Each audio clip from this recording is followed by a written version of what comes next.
भगवान बुद्ध के लाखों अनुयायी थे।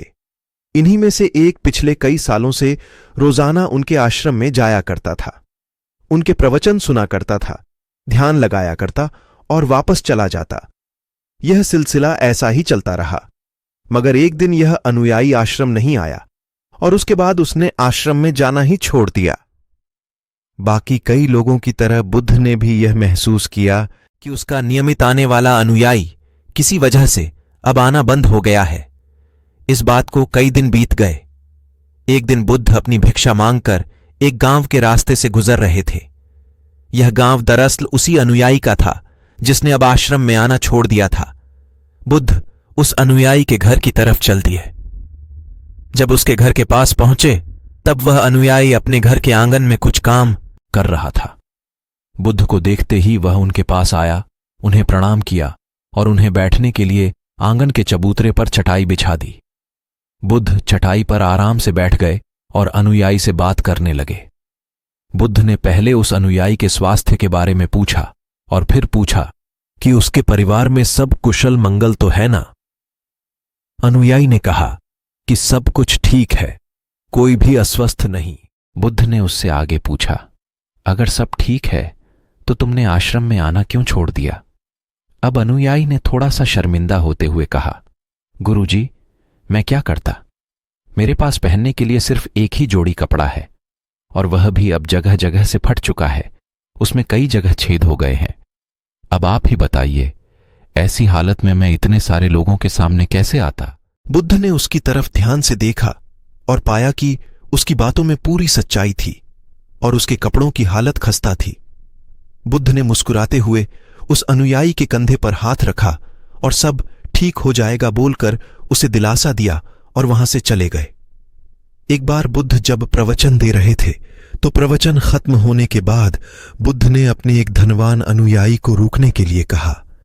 बुद्ध ने उससे कहा कि वह उनके गरीब अनुयायी को 2 जोड़ी कपड़े भिजवा दें। श्रीमंत अनुयायी ने भगवान को वचन दिया कि वह अगले दिन जैसा उन्होंने कहा है वैसा ही करेगा। अगले दिन अपने वचन के मुताबिक श्रीमंत अनुयायी ने अपने नौकर के हाथों न सिर्फ उस गरीब अनुयायी के लिए बल्कि उसके पूरे परिवार के लिए 2-2 जोड़ी कपड़े भिजवा दिए। नए कपड़े पाकर गरीब अनुयायी और उसका पूरा परिवार बहुत खुश हो गया। अगले दिन से बुद्ध ने देखा कि वह अनुयायी फिर से आश्रम में आने लगा है। बुद्ध ने उससे पूछा कि अब तुम्हें कोई परेशानी तो नहीं है? अगर है तो बताओ।